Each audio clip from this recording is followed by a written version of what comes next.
तुम ही अंतिम हो, तुम ही प्रथम हो।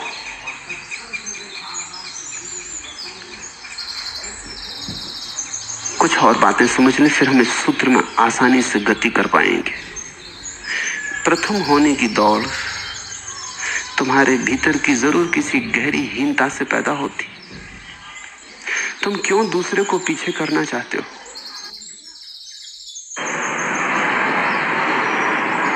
जिब्रान उसके पास बैठ गया। उसकी प्रसन्नता देख के जिब्रान ने कहा कि तुम्हें पता है कि तुम कहां हो?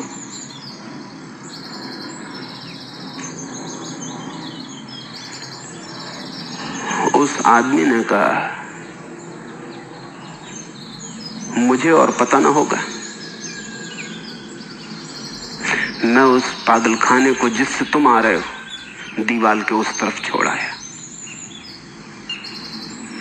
यहां बड़ी शांति है, थोड़े से लोग हैं और सभी समझदार।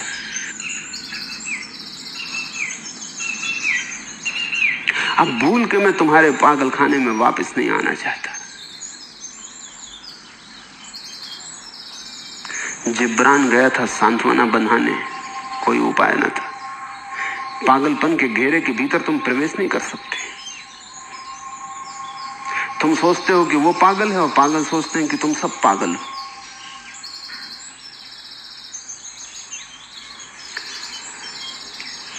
हर आदमी अपने आसपास एक घेरा बना लेता है,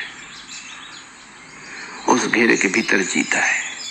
तुम अपने को जो समझते हो, दुनिया में कोई तुमको वैसा नहीं समझता। इस पर तुमने कभी ख्याल किया? तुम अपने को सुंदर समझते हो, कोई उतना सुंदर तुम्हें नहीं समझता। तुम अपने को बुद्धिमान समझते हो, उतना बुद्धिमान तुम्हें कोई नहीं समझता। न तुम्हारी पत्नी समझती, न तुम्हारा बेटा समझता। तुम अपने भीतर अपने को न मालूम क्या समझते रहते हो। वो पागलपन है, वही थोड़ा और बढ़ जाए। पंडित नेहरू एक पागलखाने में गए बरेली, और एक पागल उस दिन मुक्त हो रहा था, तो उनके हाथ से मुक्त करवाया गया। ऐसे ही पूछ लिया उत्सुकता बस कि इस आदमी का पागलपन क्या था। तो उस आदमी ने कहा कि मेरा पागलपन, मैं जब 3 साल पहले आया तो अपने को पंडित जवाहरलाल नेहरू समझता था, मगर इन लोगों की कृपा कि बिल्कुल ठीक कर दिया, रास्ते पे लगा दिया। अब वो झंझट ना रही। उस पागल ने पूछा, और आप कौन है? मैंने तो पूछा ही नहीं। तो नेहरू ने कहा कि मैं पंडित जवाहरलाल नेहरू। वो पागल खिलखिला के हंसा। उसने कहा, घबराओ मत, 3 साल लगेंगे। अगर इन लोगों को मौका दो, मुझको भी ठीक कर दिया, ये तुम्हें भी ठीक कर देंगे।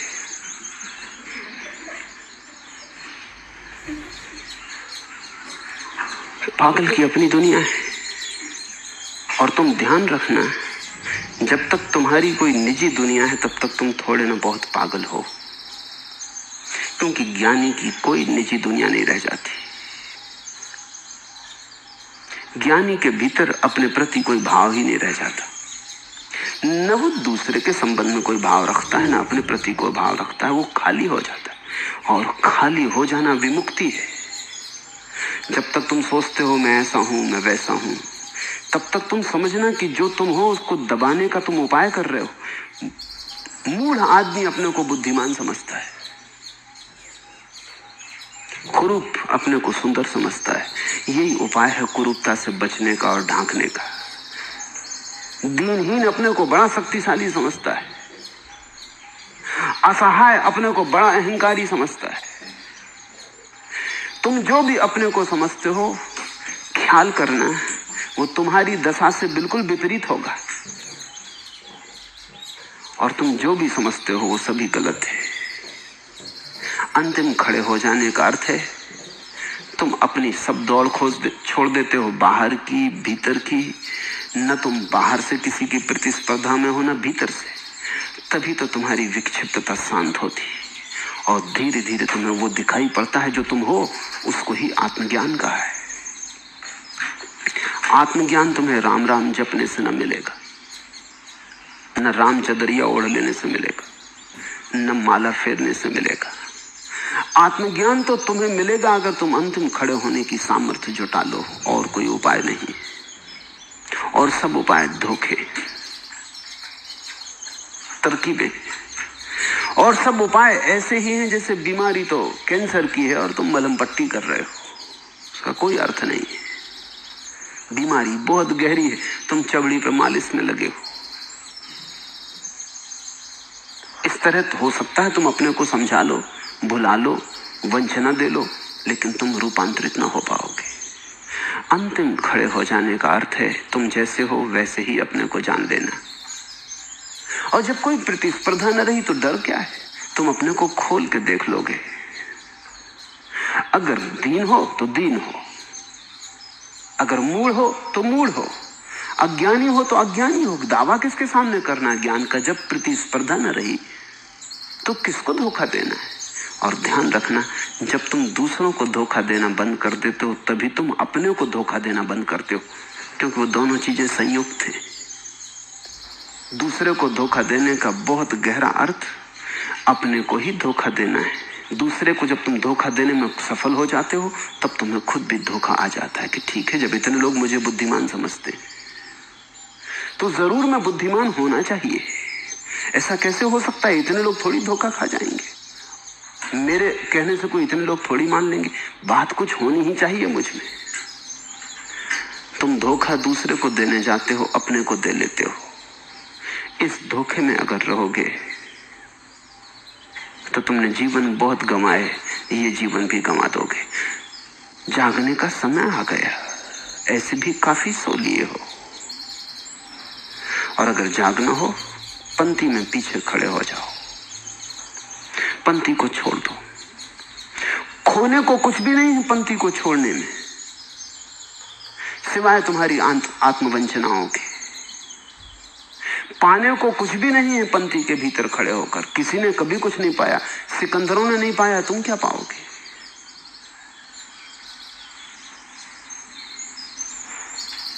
मुल्ला नसरुद्दीन के घर एक चोर घुस गया।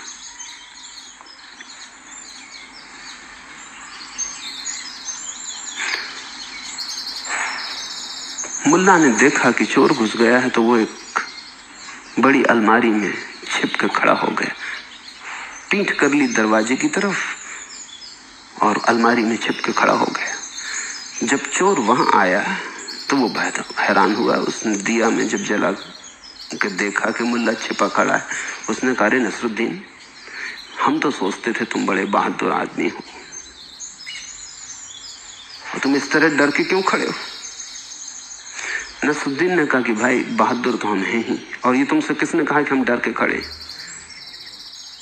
हम तो शर्म के मारे खड़े। 20 साल से इस मकान में हम रह रहे हैं, खोज खोज के मर गए, कुछ न पाया। अब तुम खोजने आए हो। शर्म के मारे खड़े हैं कि तुम खाली हाथ लौटोगे।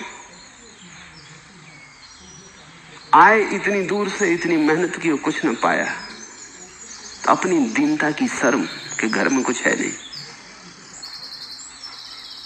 और अगर तुम राजी हो तो मैं भी तुम्हें साथ दूं खोजने में। 20 साल कोशिश करके यहां हमने कुछ खोज नहीं पाया। तुम अगर सिकंदरों से पूछो तो वो भी आखिर में अलमारियों में छिप के खड़े हो जाते, कुछ नहीं पाया, शर्म के मारे खड़े हो जाते। सिकंदर ने मरते वक्त कहा कि मेरे हाथ अर्थी के बाहर लटके रहने देना, क्योंकि मैं चाहता हूं लोग ठीक से देख लें कि मैं भी खाली हाथ जा रहा हूं। और अकेली अर्थी है दुनिया में जो हाथ लटकी हुई निकली, क्योंकि सिकंदर की आज्ञा थी इसलिए मानी गई। उसके दोनों हाथ अर्थी के बाहर लटके थे। लाखों लोग उसकी अर्थी को देखने इकट्ठे हुए थे। पूछने लगे कि क्या मामला है, इस तरह की अर्थी कभी देखी नहीं। सांझ होते होते राजधानी के लोगों को पता चला कि सिकंदर की मर्जी थी कि उसके हाथ बाहर लटके रहे, ताकि लोग ठीक से पहचान लें कि मैं भी कुछ पाके नहीं जा रहा हूं, खाली हाथ जा रहा हूं। जहां से सिकंदर खाली हाथ लौट जाते, वहां तुम पंक्ति में खड़े होकर करोगे भी क्या? प्रथम पहुंचे हुए लोग भी खाली हाथ जाते। खोने को कुछ भी नहीं है पंक्ति अगर छोड़ दो, पाने को बहुत कुछ है, लेकिन पंक्ति छोड़ने में डर लगता है, क्योंकि पंक्ति में जो खड़े हैं वो कहते हैं अरे भगोड़े हो गए, संन्यास ले लिया, पलायनवादी, एस्केपिस्ट। पंक्ति में जो खड़े हैं स्वभावतः ऐसा कहेंगे, क्योंकि तभी वो पंक्ति में खड़े रह सकते, अन्यथा तुम्हारा पंक्ति को छोड़ के जाना उनको दीनता और शर्म से भर देगा। जब वो तुमसे कहते हैं एस्केपिस्ट, पलायनवादी, भगोड़े, तो वो ये कह रहे हैं कि हम भगोड़े नहीं, हम डट के खड़े रहेंगे। वो अपनी आत्मरक्षा कर रहे हैं। बहुत से लोग इसलिए पंक्ति में खड़े हैं, डर के मारे अगर निकलेंगे तो लोग कहेंगे भाग गए, मैदान छोड़ दिया, पीठ दिखा दी, हमने न सोचा था कि तुम इतने कमजोर साबित होगे। बुद्ध से भी यही कहा गया। खुद बुद्ध के सारथी ने बुद्ध से ये कहा, जो छोड़ने गया था उन्हें जंगल में, उसे पता ना था। बुद्ध ने कहा चलो जंगल, तो वो चल पड़ा। जब बुद्ध रुके एक नदी के किनारे, उन्होंने कहा अब तुम वापस लौट जाओ, और अपने हाथ के आभूषण और गले के आभूषण सब उतार के दे दिए। तो सारथी ने कहा ये पलायन। सारथी, उसने भी बुद्ध को शिक्षा दी, क्योंकि वो भी पंक्ति में खड़ा, माना कि बहुत दूर पीछे खड़ा है, लेकिन बिल्कुल पीछे तो नहीं खड़ा, उससे भी नीचे लोग। और बुद्ध तो प्रथम खड़े थे। उसने कहा ये पलायन, ये भागना है, योग्य नहीं है मेरे कि मैं आपको शिक्षा दूं, लेकिन आप भगोड़ापन कर रहे हैं, हिम्मतवर लड़ते हैं, पीठ नहीं दिखा देते। बुद्ध ने कहा कि मैं जहां से भाग रहा हूं वहां आग लगी है, और जब किसी के घर में आग लगती है और कोई आदमी बाहर भाग के आता, उससे तुम भगोड़ा कहते, उस वक्त क्या तुम ये कहोगे कि खड़े रहो भीतर, क्या पीठ दिखा रहे हो, जल जाओ मगर बाहर मत निकलना? अगर कोई आदमी ऐसा डट के भीतर खड़ा रहे, तुम उसको बहादुर कहोगे कि मूर्ख? उस सारथी ने कहा मुझे कहीं आग नहीं दिखाई पड़ती, महल वहां कहां कैसी आग, सुंदर पत्नी वहां कैसी आग? बुद्ध ने कहा जो तुम्हें नहीं दिखाई पड़ता वो मुझे दिखाई पड़ रहा है, क्योंकि तुम्हारे पास देखने की आंखें नहीं। वहां महल नहीं है सिवाय लपटों के, और वहां कोई सुंदर पत्नी नहीं है सिवाय लपटों के। मैं भाग नहीं रहा हूं। ये बड़े मजे की बात है। जिंदगी इतनी जटिल है कि कभी कभी भगोड़े ही साहसी होते हैं, और जो खड़े हैं, लड़ रहे हैं, वो कमजोर होते हैं इसलिए खड़े। लेकिन खड़े होने वालों की बड़ी भीड़ है, भीड़ से कुछ फर्क नहीं पड़ता। जब भी तुम छोड़ने को, पीछे जाने को हटोगे, भीड़ तुम्हें कहेगी कहां जाते हो, छूट गई हिम्मत, साहस मिट गया, डटे रहो, टूट जाओ, झुको मत। यही बहादुरों का लक्षण। सन्यासी भगोड़ा लगता है, सन्यासी भगोड़ा है नहीं, वो वहां से हट रहा है जहां आग लगी। अब हम लाओ त्से के सूत्र को समझें। स्वर्ग का, ताओ का मार्ग, क्या वह धनुष के झुकाने जैसा नहीं है? लाओ त्से कहता है कि स्वर्ग का मार्ग ऐसा है जैसे कोई धनुर्धर प्रत्यंचा को खींचता है और धनुष को झुकाता है। तीर चलता तभी जब धनुष झुकता है, और जब कोई प्रत्यंचा को खींचता है तो क्या घटना घटती? जो सिरा ऊपर था वो झुक के नीचे आ जाता है, जो सिरा नीचे था वो उठ के ऊपर आ जाता है। और जितना ही बड़ा धनुर्धर होगा उतना ही बड़ी ये घटना घटेगी, ऊपर का सिरा नीचे आएगा, नीचे का सिरा ऊपर जाएगा। कहता है लाओ त्से, स्वर्ग का ताओ मार्ग क्या वह मनुष्य के द्वारा धनुष के झुकाने जैसा नहीं है? शिखर नीचे चला जाता है, अधोभाग ऊपर उठ जाता है, और एक संतुलन निर्मित हो जाता है। जो आगे था वो पीछे खींच लिया जाता है, जो पीछे था वो आगे बढ़ा दिया जाता है, और जीवन एक संतुलन में आ जाता है, जीवन की अतीक हो जाती है। संतुलन सार है लाओ त्से के वचनों का। प्रथम होना भी सार्थक नहीं है, अंतिम होना भी सार्थक नहीं है। यहां जीसस और लाओसे में तुम्हें फर्क साफ दिखाई पड़ेगा। जीसस कहते हैं जो प्रथम खड़ा है वो अंतिम हो जाए, क्योंकि वही मेरे प्रभु के राज्य में प्रथम होने का उपाय। लाओसे ये नहीं कहता। लाओसे कहता है कि प्रथम और अंतिम तो एक ही द्वंद्व के दो भाग हैं। इसलिए लाओसे जीसस से गहरा जाता है। या तो तुम प्रथम खड़े होते हो, या जब तुम सब छोड़ देते हो तुम अंतिम खड़े हो जाते हो। लाओसे कहता है कि जीवन का मार्ग तो संतुलन है। तो वो ये नहीं कहता कि जो अंतिम है वो प्रथम हो जाएंगे और जो प्रथम है वो अंतिम हो जाएंगे। लाओसे कहता है जो अंतिम है वो थोड़े ऊपर आ जाएंगे, जो प्रथम है वो थोड़े नीचे आ जाएंगे, और एक जगह दोनों एक समान लयबद्धता में लीन हो जाएंगे, एक संतुलन निर्मित हो जाए। शिखर नीचे चला जाता है, अधोभाग ऊपर उठ जाता है, अतिरिक्त लंबाई छोटी हो जाती है। धनुष लंबा था, चौड़ाई छोटी थी, लंबाई ज्यादा थी, वो असंतुलन था।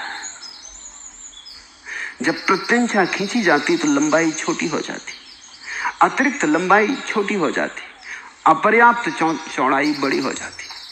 खिंची हुई प्रत्यंचा में धनुष की चौड़ाई और लंबाई बराबर हो जाती। स्वर्ग का ढंग है, वह उससे छीन लेता है जिसके पास अतिशय है, और उन्हें दिए देता है जिनको पर्याप्त नहीं, क्योंकि स्वर्ग निरंतर संतुलन बना रहा है। तो जो पीछे खड़े हैं उनको आगे ले आता है, जो आगे खड़े हैं उनको पीछे ले आता है। जिनके पास बहुत है उनसे छीन लेता है, और जिनके पास बहुत नहीं है उन्हें दे देता है। पहाड़ों को गिराता है, घाटियों को भरता है, अहंकारियों को काटता है, विनीत को विनम्र को देता है, अकड़े हुओं से छीन लेता है, और जिनकी नमने की क्षमता है उनको बांट देता है। जहां कमी है वहां भरता है, जहां ज्यादा है वहां से हटाता है। सारी प्रकृति सदा एक गहरे संतुलन की चेष्टा में संलग्न है। स्वर्ग का ढंग है, उनसे छीन लेता है जिनके पास अतिशय, और उन्हें दिए देता है जिनको पर्याप्त नहीं। इसलिए अगर तुम्हें प्रथम होना हो तो अंतिम खड़े हो जाना, क्योंकि स्वर्ग का नियम तुम्हें खींच के आगे ले आएगा। और अगर तुम्हें अंतिम ही होना हो तो तुम प्रथम की कोशिश करना, आखिर में तुम पाओगे तुम खींच के पीछे ले आए गए। लाओसे की विचार पद्धति जीसस से गहरी जाती है, लेकिन विधि तो वही रहेगी जो जीसस की है। तुम ये मत सोचना कि हम बीच में खड़े हो जाएं। बीच में तो तुम पता भी न लगा पाओगे कहां बीच है, कहां मध्य। और मध्य में होने का तो अर्थ ये हुआ कि संघर्ष जारी रहेगा, क्योंकि कुछ तुम्हारे पीछे होंगे, कुछ तुम्हारे आगे होंगे। जो पीछे हैं वो आगे जाना चाहेंगे, तुम्हें अपने मध्य को भी बचाना पड़ेगा। जो आगे हैं वो तुम्हें आगे ना बढ़ने देंगे, जो पीछे हैं वो तुम्हें पीछे खींचेंगे। मध्य में भी संघर्ष जारी रहेगा। इसलिए उपाय तो वही है जो जीसस कह रहे हैं, लेकिन लाओसे की समझ और ऊंचाई पे ले जाती है। लाओसे ये नहीं कहता कि तुम अंतिम खड़े होगे तो तुम प्रथम हो जाओगे, और ये थोड़ा समझ लेने जैसा है, क्योंकि आदमी का अहंकार ऐसा है कि वो इसीलिए अंतिम खड़ा हो सकता है ताकि प्रथम हो जाए। तब भीतर भीतर तो वो प्रथम होना चाहता है, गहरे में तो वो प्रथम होना चाहता है। अब मानते नहीं जीसस और कहते हैं कि यही रास्ता है प्रथम होने का, कि अंतिम खड़े हो जाओ, इसलिए अंतिम खड़ा हो जाता है। लेकिन अंतिम वो होना नहीं चाहता, तो होना तो प्रथम चाहता है। तो आदमी इतना बेईमान है और इतना चालाक है, इतना चालाक है कि अपने साथ भी चालाकी कर लेता है। अपने ही एक जेब में से चुरा के दूसरी जेब में रख लेता है।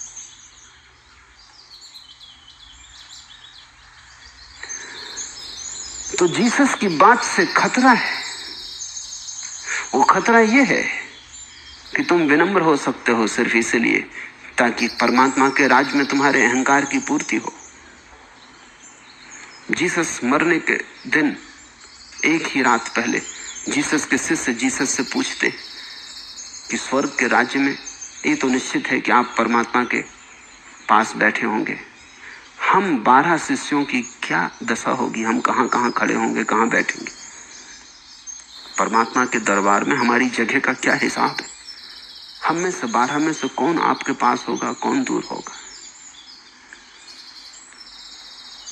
ये शिष्य जीसस को समझे ही नहीं। ये जीसस के साथ भी इसीलिए है कि वहां प्रथम होने का मौका सुविधा से मिल जाएगा। अपना ही आदमी परमात्मा का बेटा है, तो ये तो भाई भतीजावाद हुआ वहां भी कि तुम जब प्रथम खड़े होगे परमात्मा के पास तो हमारी क्या स्थिति होगी। जाने के पहले कम से कम ये तो बता जाओ। ये कोई धार्मिक व्यक्तियों का लक्षण न हुआ। इसलिए जीसस के वचन और जीसस की जीवन चेतना बिल्कुल ईसाइयत ने मार डाली, क्योंकि इन 12 आदमियों ने ईसाइयत को खड़ा किया, जिनको कोई समझ नहीं, जो जीसस को बिल्कुल चूक ही गए। वहां भी प्रतिस्पर्धा जारी है, परमात्मा के राज्य में भी प्रथम होने का मोह जारी है। और जब तक तुम प्रथम होना चाहते हो, तुम ध्यान रखो, तुम हीन ही रहोगे। जब हम कहते हैं कि अंतिम खड़े हो जाओ तो तुम प्रथम हो जाओगे, इसका यह अर्थ नहीं है कि हम तुम्हें प्रथम होने की तरकीब बता रहे हैं। इसका केवल इतना ही अर्थ है कि जो भी अंतिम हो जाता है वो प्रथम हो जाता है, वो उसका परिणाम है, वो सहज घटता है। लेकिन अंतिम होने का अर्थ है प्रथम होने की सारी आकांक्षा को छोड़ देना, तभी वो महान घटना घटती। इसलिए लाओस से जो अंतिम खड़े हैं उनको ये नहीं कहता कि तुम प्रथम हो जाओगे, ना, वो बात ही काट देता है, क्योंकि उससे तुम्हारे धोखा देने की संभावना है। लाओस से कहता है स्वर्ग का ढंग है, उनसे छीन लेता है जिनके पास अतिशय है, उन्हें दे देता है जिनके पास पर्याप्त नहीं। परमात्मा के राज्य में अंतिम प्रथम नहीं हो जाएंगे और प्रथम अंतिम नहीं हो जाएंगे। न तो परमात्मा के राज्य में कोई प्रथम रह जाएगा और न कोई अंतिम रह जाएगा। परमात्मा के राज्य में प्रत्येक व्यक्ति स्वयं होगा। प्रथम और अंतिम तो दूसरे के साथ तुलना है। परमात्मा के राज्य में प्रथम व्यक्ति का अर्थ हुआ दूसरे पीछे खड़े, वो तो फिर भी नजर दूसरे पे रही। परमात्मा के राज्य में प्रत्येक व्यक्ति स्वयं होगा, तुलना टूट जाएगी, कंपैरिजन खो जाएगा। परमात्मा के राज्य में तुम होगे, मैं होऊंगा। न तुम मुझसे आगे होगे, न मैं तुमसे पीछे, न मैं तुमसे आगे, न तुम मुझसे पीछे। प्रत्येक व्यक्ति अपनी पूरी खिलावट में खिल जाएगा। कमल गुलाब से पीछे है या आगे? कमल कमल है, गुलाब गुलाब है। कौन पीछे है, कौन आगे? परमात्मा के राज्य में सभी खिल जाएंगे, कोई आगे पीछे नहीं होगा। आगे पीछे की धारणा ही सांसारिक धारणा है, वो अहंकार की ही तुलना है। लाओस से कहता है सब सम हो जाएगा, एक संगीत पैदा होगा, सबके पास बराबर होगा, सभी अद्वितीय होंगे अपनी निजता में, लेकिन सभी के पास बराबर होगा। मनुष्य का ढंग यह नहीं है। मनुष्य का ढंग परमात्मा के ढंग से बिल्कुल उल्टा है। वह उनसे छीन लेता है जिनके पास नहीं। तुम गरीबों से तो छीनते हो और अमीरों को भेंट दे आते हो। दीन दरिद्र से तो छीन लेते हो और सम्राट के चरणों में चढ़ा आते हो। जिसे कोई जरूरत न थी उसे तो तुम भेंट देते हो, और जिसे जरूरत थी उसे तुम इनकार कर देते हो, उससे उल्टा छीन लेते हो। तुम भिखारी के खीसे से निकालते हो और सम्राटों के खीसों में डालते हो। तुम उसे भोजन का निमंत्रण दे आते हो जिसका पेट भरा ही हुआ है, जो तुम्हारी थाली पे बैठ के थोड़ा स्वाद लेगा, इधर उधर सब पड़ा छोड़ जाएगा। और जो तुम्हारे द्वार पर भीख मांगने खड़ा होता है उससे तुम कहते आगे जाओ, यहां खड़े मत हो। जो भूखा तुम्हारे द्वार पर दस्तक देता है वो तो आगे हटा दिया जाता है, और भरे पेट लोग तुमने जो भी बनाया है उनके स्वागत समारंभ में उसे वैसा ही पड़ा छोड़ जाएंगे। असल में तभी तुम प्रसन्न होते हो जब कोई सब पड़ा छोड़ जाए। उसका अर्थ हुआ कि कोई बड़ा मेहमान तुम्हारे घर आया था। अगर सब जो तुमने परसा था वो सब खा जाए तो तुम समझोगे कहां के दीन दरिद्र को घर बुला बैठे। तो शिष्टाचार भी ये कहता है कि किसी के घर अगर बुलाया जाओ तो भूख भी लगी हो तो भी खाना मत, क्योंकि भूख के कारण तुम नहीं बुलाए गए हो, और भूख के कारण तो तुम अगर खड़े होते द्वार पर तो हटा दिए गए होते। तुम भरे पेट के कारण बुलाए गए हो। तुम बुलाए ही इसलिए गए हो कि तुम्हारे पास बहुत है, वो तुम्हें और देना चाहते। इसलिए तुम भूल के भी ये प्रकट मत करना कि तुम्हें भूख लगी। तुम थाली पे ऐसा बैठना जैसा उपेक्षा से, ऐसा जरा सा दाना यहां से ले लेना, जरा सा सूप यहां से चख लेना, एक आध रोटी का टुकड़ा तोड़ लेना और सब ऐसे कचरे में डला रह जाने देना। तभी घर के लोग प्रसन्न होंगे कि कोई बड़ा आदमी घर आया था। अगर तुमने सभी भोजन कर लिया तो वो भी दुखी होंगे, कहां के भिखारी को बुला बैठे, गलती हो गई, दोबारा तुम्हें निमंत्रण न मिलेगा। आदमी के ढंग बड़े अजीब है। ऐसा हुआ कि उर्दू में बहुत बड़ा महाकवि हुआ गालिब। दिल्ली के सम्राट ने गालिब को किसी उत्सव में निमंत्रण दिया। बड़ा निमंत्रण था, बड़ा भोज था, लेकिन सम्राट को गालिब के वचनों में लगाव था, उसके गीतों में रस था। गालिब के मित्रों ने कहा कि जा रहे हो तो थोड़ा सोच समझ के जाओ, ये कपड़े तुम्हारे ठीक नहीं, ये सम्राट के दरबार के योग्य नहीं, ये फटे पुराने कपड़े पहन के जाओगे कोई पहचानेगा भी नहीं, और डर ये है कि पहरेदार से आज तुम्हें भीतर न घुसने दे। पर उसने कहा कि निमंत्रण मुझे मिला है, ये निमंत्रण पत्र मेरे पास है, ये तो मैं दिखा सकता हूं। उन्होंने कहा तुम इस भूल में मत पड़ो, ढंग से जाओ, कोई निमंत्रण पत्र नहीं पूछेगा, इस हालत में तो पूछेगा और भरोसा भी नहीं करेगा कि तुम्हें मिल कैसे गया। पर गालिब को बात जची नहीं। गालिब ने कहा मुझे बुलाया है, वस्त्रों को तो नहीं। तो वैसे गया, द्वारपाल ने भीतर घुसने ही न दिया, धक्का मुक्की की हालत आ गई। उसने निकाल के अपना निमंत्रण पत्र दिखाया। उसने कहा फेंक निमंत्रण पत्र, किसी का चुरा लिया होगा, तू भाग जा यहां से, नहीं तो हम पकड़वा देंगे। गालिब उदास घर लौटा। मित्र तो जानते ही थे, तो उन्होंने इंतजाम कर रखा था, कपड़े उधार ले आए थे, शेरवानी पगड़ी सब तैयार कर रखी थी, जूते। घर लौट के आए तो उन्होंने कहा समझ गए। फिर गालिब कुछ बोला नहीं, उसने पहन लिए उधार कपड़े, वापस गया। वही पहरेदार झुक के सलाम की। आदमियों की थोड़ी कोई पूछ, कपड़ों की पूछ। ये भी न पूछा। गालिब बेचारा खीसे में हाथ डाले था कि जल्दी से निकाल के कार्ड बता देगा, लेकिन किसी ने कार्ड पूछा ही नहीं। बात ही बदल गई। वो भीतर गया, सम्राट ने अपने पास बिठाया। जब वो भोजन करने लगा तो सम्राट थोड़ा हैरान हुआ कि ये क्या कर रहा है। उसने मिठाइयां उठाई, अपने कोट को छिलाई और कहा ले कोट खा ले। पगड़ी को छुलाया, कहा ले पगड़ी खा ले। सम्राट ने कहा कि माफ करें, कवियों से विचित्र व्यवहार की अपेक्षा होती है, लेकिन इतना विचित्र व्यवहार ये तुम क्या कर रहे हो। उसने कहा मैं तो आया था लेकिन लौटा दिया गया, अब तो कपड़े आए। मैं आया था लेकिन लौटा दिया गया,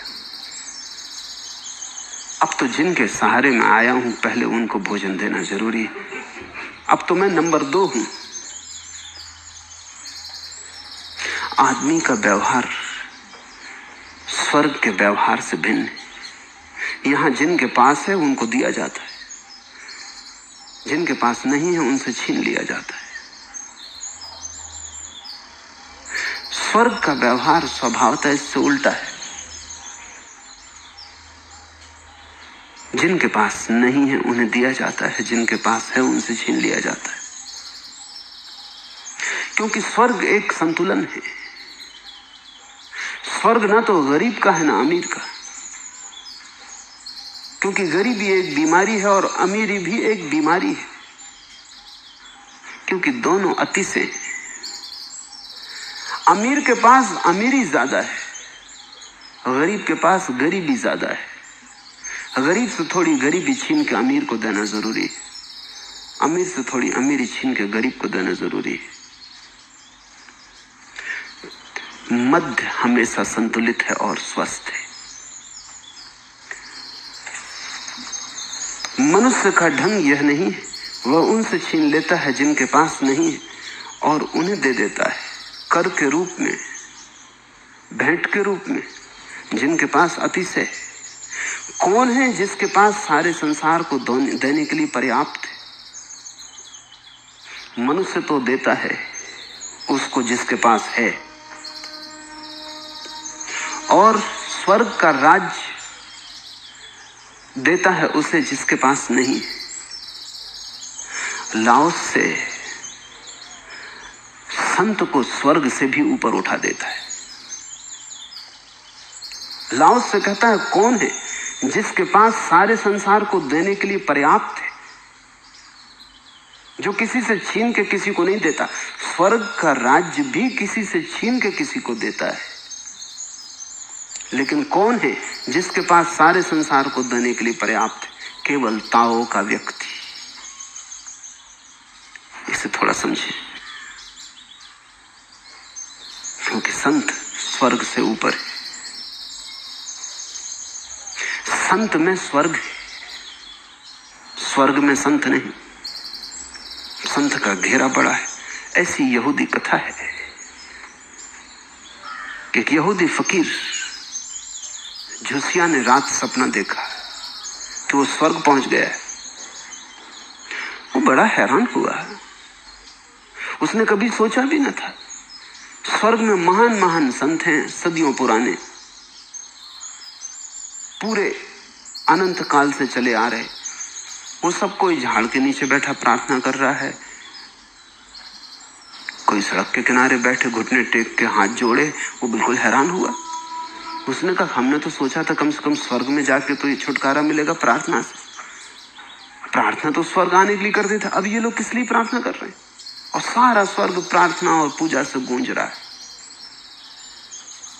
बात तो ठीक है, क्योंकि ये अगर यहां भी जारी है तो छुटकारा फिर कहां होगा? तो उसने पूछा किसी देवदूत को कि ये क्या हो रहा है, ये स्वर्ग है कि नरक?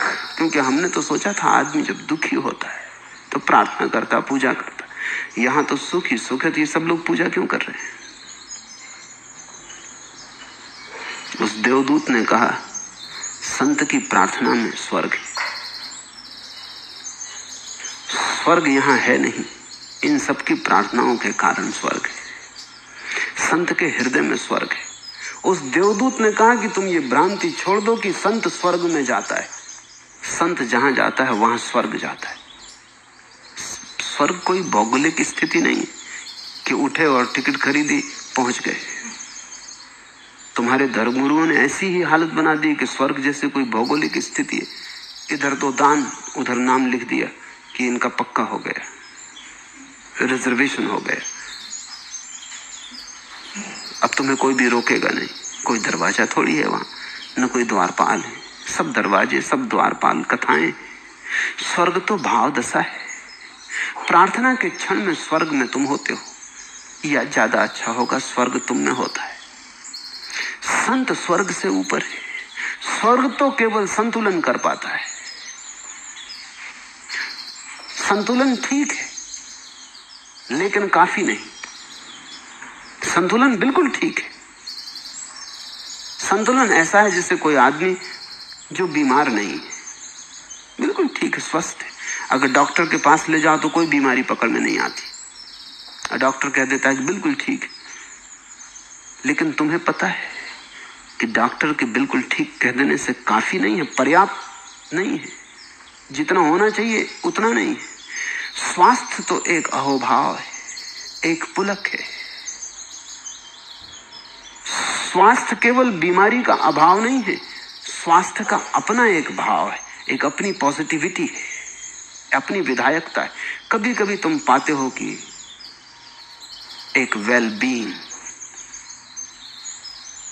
एक प्रसन्नता रोए रोए में भरी। किसी सुबह अचानक अकारण कभी तुम पाते हो सब पुलकित, सब आह्लादित है। इस आह्लाद को डॉक्टर पकड़ ना पाएगा। अगर तुम उसके पास जाओगे कि बताओ मैं आह्लादित क्यों हूं या कहां कारण, वो ना पकड़ पाएगा।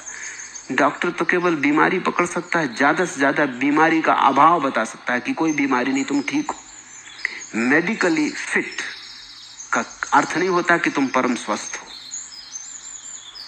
मेडिकली फिट का इतना ही अर्थ होता है कि कोई बीमारी नहीं है, संतुलित हो। स्वास्थ्य तो एक बाढ़ है, ऐसा पूर के किनारे तोड़ के बह जाता है। प्रकृति तो संतुलन से जीती है, संत समाधि से जीता है। श्री लाओस से कहता है कि कौन है जिसके पास पर्याप्त है, इतना पर्याप्त है कि सारे संसार को दे दे। केवल ताओ का व्यक्ति। संत किसी से छीनता नहीं, क्योंकि उसकी संपदा छीनने वाली संपदा नहीं। उसके पास अपनी संपदा है जो वो देता है। जो भी लेने को राजी है उसे दे देता है, और उसके पास इतना भरपूर है। एक अलग सूत्र काम करता है संत के लिए। जैसे मनुष्य का सूत्र है, उससे छीन लो जिसके पास नहीं, उसको दे दो जिसके पास है। स्वर्ग का या प्रकृति का सूत्र है, जिसके पास है उससे ले लो और उसे दे दो जिसके पास नहीं, ताकि संतुलन हो जाए। संत का तीसरा सूत्र है, उसका सूत्र यह है कि जो भी तुम्हारे पास है तुम बांटते जाओ। जितना तुम बांटते हो उतना वो बढ़ता है। तुम दो, किसी से छीन के किसी को देना नहीं है। संत के पास खुद है, उसे अपने हृदय को उलीचना है। कबीर ने कहा, दोनों हाथ उलीचिए, यही संतन का काम। तो उलीचते जाओ। और जैसे कोई कुएं को उलीचता है और नए जल स्रोत के झरने निकलते आते, और कुआं फिर भर गया, फिर भर गया, फिर भर गया। ऐसा संत अपने को बांटता जाता है, और उसके पास इतना है कि वो सारे संसार के लिए देने के लिए पर्याप्त है। वो संपदा बांटने से बढ़ती, इस संसार की संपदा बांटने से घटती। एक भिखारी एक द्वार पर खड़ा है। घर की गृहिणी ने उसे भोजन दिया, कपड़े दिए, उसे उस पर बड़ी दया आई। और दया का कारण यह था कि उसके चेहरे से बड़ा संपन्न होने का भाव था, जैसे कभी उसके पास संपत्ति रही हो, सुविधा रही हो। उसके चेहरे पर संस्कार था, एक कुलीनता थी। वो भिखारी मालूम नहीं पड़ता था, उसके कपड़े फटे पुराने थे, लेकिन भीतर से एक सुसंस्कृत व्यक्ति की आभा थी। भोजन के बाद, कपड़े देने के बाद उस गृहिणी ने पूछा, तुम्हारी ये दशा कैसे हुई? उस आदमी ने कहा, जल्दी ही तुम्हारी भी हो जाएगी। इसी तरह हुई। जो आया द्वार पर उसको ही दिया, मांगा भोजन तो कपड़े भी दिए। तुम्हारी भी हो जाएगी। इस संसार की संपत्ति को बांटो तो घटती है। अगर ठीक से समझो तो उसको संपत्ति ही क्या कहना जो बांटने से घट जाए। वो विपत्ति है, संपत्ति है नहीं। जो बांटने से घट जाए वो संपत्ति ही नहीं है, क्योंकि संपत्ति का तो तभी पता चलता है जब तुम बांटो और बढ़े। संत के पास एक संपत्ति है, उसके आनंद की, उसके ध्यान की, उसकी समाधि की, जो जितनी बांटी जाए उतनी बढ़ती। उसे घटाने का कोई उपाय नहीं। उसके घटाने का एक ही उपाय है कि उसे मत बांटो, तो वो सड़ जाती। इसीलिए तो बुद्ध चले जाते हैं जंगल जब वे अज्ञानी हैं, महावीर चले जाते हैं पहाड़ों में जब वे अज्ञानी हैं, जीसस एकांत में, मोहम्मद एकांत में, और जब संपदा बरसती है उन पर तो भागे हुए बाजार में आ जाते। क्योंकि अब बांटना पड़ेगा। पाने के लिए अकेला होना जरूरी था, बांटने के लिए तो दूसरे चाहिए। इसलिए समस्त ज्ञानी पुरुष ज्ञान की खोज में एकांत में जाते हैं, लेकिन फिर क्या होता है, ज्ञान को पाते ही तत्क्षण भागते हैं समाज की तरफ, क्योंकि सड़ जाएगा स्रोत। जिस कुएं से कोई पानी ना भरेगा वो गंदा हो जाएगा। अब चाहिए कि कोई पानी भरे। अब लोग आए और अपने प्यास के घड़े लटकाएं संत के हृदय में, भरे, उलीचे। संत द्वारदार जाता है बांटने को, देने को। जो भी राजी हो उसे देने को वो तैयार है। और कभी कभी तो ऐसी घड़ी आ जाती कि तुम चाहे राजी ना भी हो, वो देता है। क्योंकि सवाल तुम्हारे लेने का नहीं है, सवाल उसके देने का, अन्यथा सड़ेगा। तिब्बत में एक बहुत बड़ा संत हुआ, मिलरेपा। उसने जिंदगी भर इंकार किया लोगों को समझाने से, शास्त्र न लिखा, न किसी को समझाए। और जब भी कोई उसका शिष्य बनने आए तो वो ऐसी कठिन शर्तें बताए कि कोई शिष्य ना हो सके। उसकी शर्तों को पूरा करना मुश्किल। फिर उसके मरने का दिन आया, उसने घोषणा कर दी कि तीसरे दिन मैं मर जाऊंगा। और जो आदमी पास था उससे कहा तू भाग के बाजार में जा, और जो भी राजी हो लेने को उसको बुला ला। पर उस आदमी ने कहा कि जीवन भर तो आप ऐसी शर्तें लगाते रहे कि हजारों लोग आए, लेकिन शर्तें ऐसी कठिन थी कि कौन पूरा करे। कोई पूरा न कर सका तो आपने किसी को शिष्य की भांति स्वीकार न किया, न किसी को दीक्षा दी। अब आप क्या आखिरी वक्त में दिमाग आपका खराब हो गया? आप कहते हैं किसी को भी, क्या मतलब, शर्तों का क्या होगा? उसने कहा तू शर्तों की फिक्र छोड़। वो शर्तें तो इसलिए थी कि मेरे पास था ही नहीं, अब मेरे पास है। और अब इसकी फिक्र छोड़ कि कौन लेने को राजी है या कौन नहीं। जो तुझे मिल जाए तू बाजार में डुंडी पीट दे कि मिलरेपा बांट रहा है, आ जाओ। और जिसको भी लेना हो आ जाए। एक ऐसी घड़ी आती है जब तुम्हारे पास इतना होता है कि बांटे बिना न चलेगा, बोझ हो जाएगा। संत के पास इतना है कि सारे संसार को देने के लिए पर्याप्त है, क्योंकि वो घटता नहीं। उसी संपदा को खोजो जो देने से कम ना होती हो, तभी तुम सम्राट हो सकोगे, अन्यथा तुम भिखारी रहोगे। जो देने से कम होती हो वो संपदा तुम्हें भिखारी ही बनाए रखेगी। छोटे बड़े, गरीब अमीर, पर रहोगे भिखारी।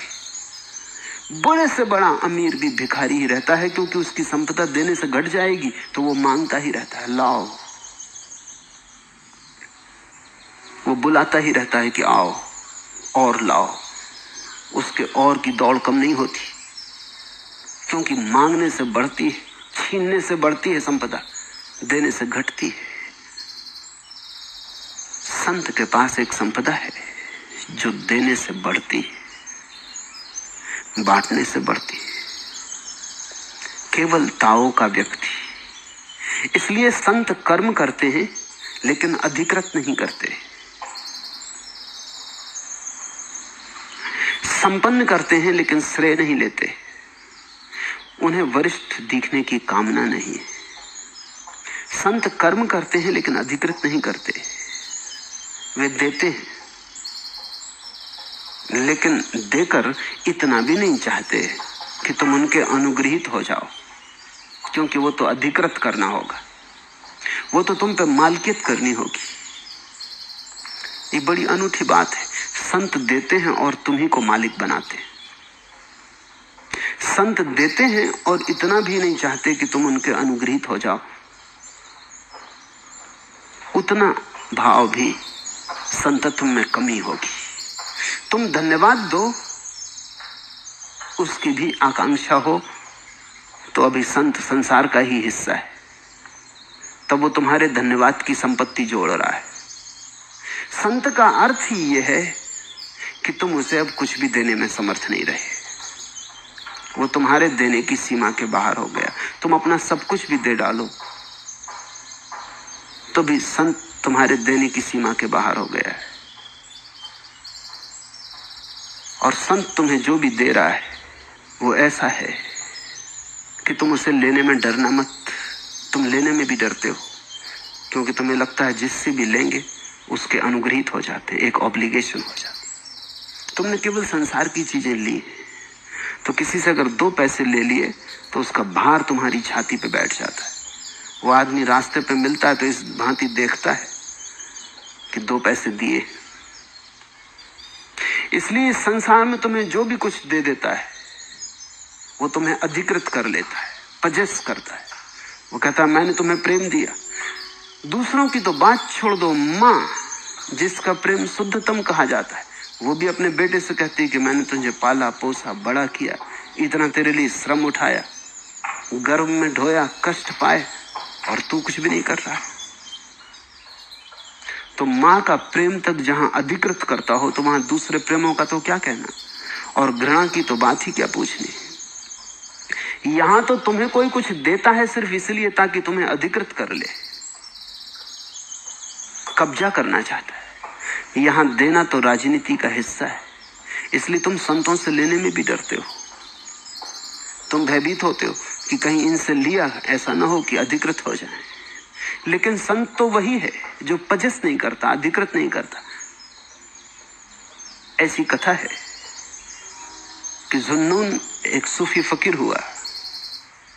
वो इतना परम ज्ञान को उपलब्ध हो गया कि देवदूत उसके द्वार पर प्रकट हुए और उन्होंने कहा कि परमात्मा ने खबर भेजी कि हम तुम्हें वरदान देना चाहते हैं, तुम जो भी वरदान मांगो मांग लो। जुन्नून ने कहा बड़ी देर कर दी,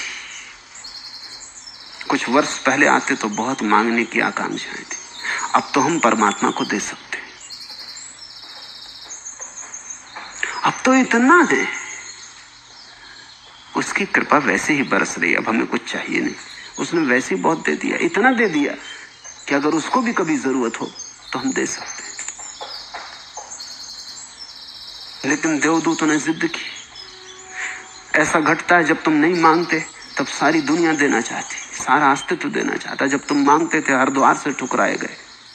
देवदूतों ने कहा कि नहीं, ये तो ठीक ना होगा, कुछ तो मांगना ही पड़ेगा। जुन्नून ने कहा तो फिर तुम्हें जो ठीक लगता हो दे दो। तो उन्होंने कहा हम तुम्हें ये वरदान देते कि तुम जिसे भी छुओगे वो अगर मुर्दा भी हो तो जिंदा हो जाएगा, बीमार हो तो स्वस्थ हो जाएगा। उसने कहा ठहरो ठहरो, अभी दे मत देना। देवदूतों ने कहा क्या प्रयोजन ठहरने का। उसने कहा ऐसा करो, मेरी छाया को वरदान दो, मुझे मत, क्योंकि अगर मैं किसी को छूऊंगा और वो जिंदा हो जाएगा तो उसे धन्यवाद देना पड़ेगा, सामने ही रहूंगा खड़ा। और इस संसार में लोग धन्यवाद देने से भी डरते, मरना पसंद करेंगे लेकिन अनुग्रहित होना नहीं, इससे उनके अहंकार को चोट लगती। तुम ऐसा करो, मेरी छाया को वरदान दे दो, मैं तो निकल जाऊं, मेरी छाया जिस पे पड़ जाए वो ठीक हो जाए, ताकि किसी को ये पता भी ना चले कि मैंने ठीक किया है, और मैं तो जा चुका हूंगा, और छाया को धन्यवाद देने की किसको जरूरत है। ये जुन्नून बड़ी समझ की बात कह रहा है। संत अगर देना भी चाहे तो तुम लेने को राजी नहीं होते। संत अगर उंडेलना भी चाहे तो तुम्हारा हृदय का पात्र सिकुड़ जाता है। तुम लेने तक में भयभीत हो गए हो, तुम्हारे प्राण इतने छोटे होंगे, देना तो दूर, तुम लेने तक में भयभीत हो। तुम्हारे जीवन के बहुत से अनुभवों से तुमने यही सीखा है, जिससे भी लिया उसी ने गुलाम बनाया। उसी अनुभव के आधार पर तुम संतों के साथ भी व्यवहार करते हो, बड़ी भूल हो जाती। संत तो वही है जो तुम्हें देता है और मुक्त करता है, और देता है और तुम्हें मालिक बनाता है। संत कर्म करते हैं लेकिन अधिकृत नहीं, संपन्न करते हैं लेकिन श्रेय नहीं लेते। ऐसे ही जैसे छाया ने सब कर दिया, उन्होंने कुछ नहीं किया। इसलिए संत कभी भी नहीं कहते कि हमने ये किया, हमने ये किया। जहां ये आवाज हो करने की, वहां तुम समझना कि संतत्व नहीं है। संत तो ऐसे हो जाते हैं जैसे बांस की पोंगरी, गीत परमात्मा के। संत निमित्त मात्र हो जाते,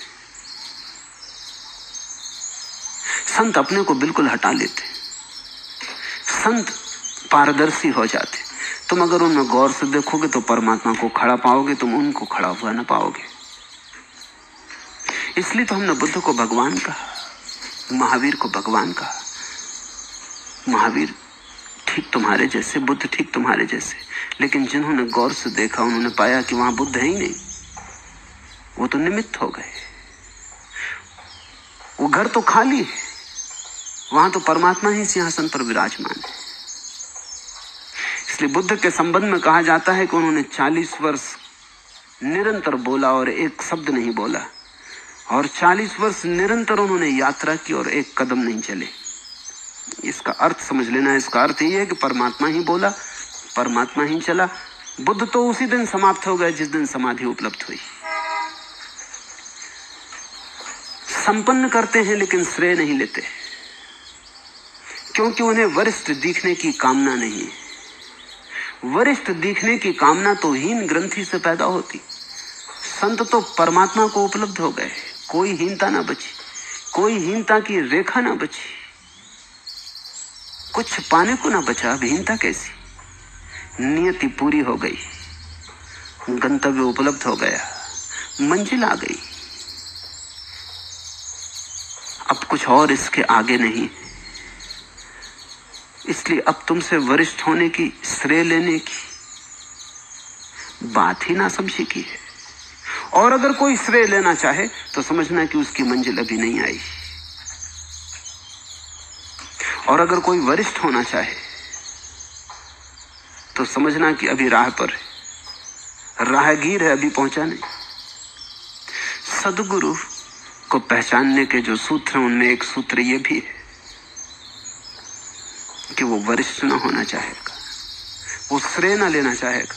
तुम अगर उसके पास ज्ञान को भी उपलब्ध हो जाओगे तो वो यही कहेगा कि तुम अपने ही कारण उपलब्ध हो गए हो, मैं तो केवल बहाना था। बुद्ध मरने लगे, आनंद रोने लगा, तो बुद्ध ने कहा रुक, क्यों रोता है? आनंद ने कहा कि आपके बिना मैं कैसे ज्ञान को उपलब्ध होऊंगा? बुद्ध ने कहा पागल, ज्ञान को तो तू ही उपलब्ध होता, मेरे रहते या ना रहते कोई फर्क नहीं पड़ता। मेरी मौजूदगी तो सिर्फ बहाना है, और अगर तूने मुझे प्रेम किया है तो मेरी मौजूदगी सदा बनी रहेगी। उस बहाने का तू कभी भी उपयोग कर सकता है। वैज्ञानिक एक शब्द का प्रयोग करते हैं, वो है कैटालिटिक एजेंट। कुछ घटनाएं घटती हैं किन्हीं चीजों की मौजूदगी में।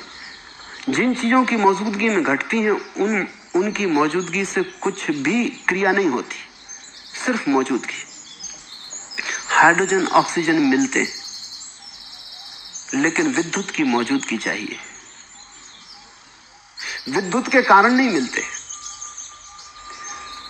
विद्युत का जरा सा भी उपयोग नहीं होता, लेकिन बिना मौजूदगी के नहीं मिलते। मौजूदगी चाहिए, बस सिर्फ मौजूदगी काफी है। तो संत तो कैटालिटिक एजेंट हो जाता है। उसकी मौजूदगी में कुछ घटनाएं घटती हैं, वो उनका श्रेय नहीं लेता। तुम निकलते हो और राह के किनारे अगर पक्षी भी गीत गाने लगे तो तुम समझते हो शायद तुम्हारी वजह से ही गा रहा है। कि फूल खिल जाए तो तुम सोचते हो शायद तुम्हारी वजह से खिल रहा है। अहंकारी आदमी अपने को केंद्र मानता है सारे अस्तित्व का, सब कुछ उसकी वजह से हो रहा है। संत का अहंकार टूट गया, सब कुछ अपने आप हो रहा है। तो बुद्ध ने कहा कि तू अपने ही कारण ज्ञान को उपलब्ध होगा, तेरा भीतर का ही दिया चलेगा। मेरी मौजूदगी गैर मौजूदगी का कोई सवाल नहीं। और अगर तुझे बहाना ही लेना हो तो तेरे लिए मैं सदा मौजूद हूं, क्योंकि शरीर ही गिर रहा है, मैं तो रहूंगा। संत जरा सा भी श्रेय लेने की आकांक्षा नहीं रखते, तभी तो वे संत हैं। संतत्व खिलता ही तब है जब सारी हीनता गिर जाती। जब कोई अपने भीतर की परम आत्यंतिक श्रेष्ठता को उपलब्ध हो जाता है, तब तुमसे धन्यवाद भी क्या मांगेगा।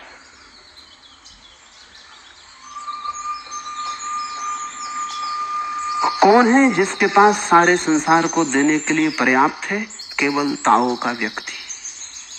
इसलिए संत कर्म करते हैं लेकिन अधिकृत नहीं, संपन्न करते हैं लेकिन श्रेय नहीं लेते, क्योंकि उन्हें वरिष्ठ दिखने की कामना नहीं।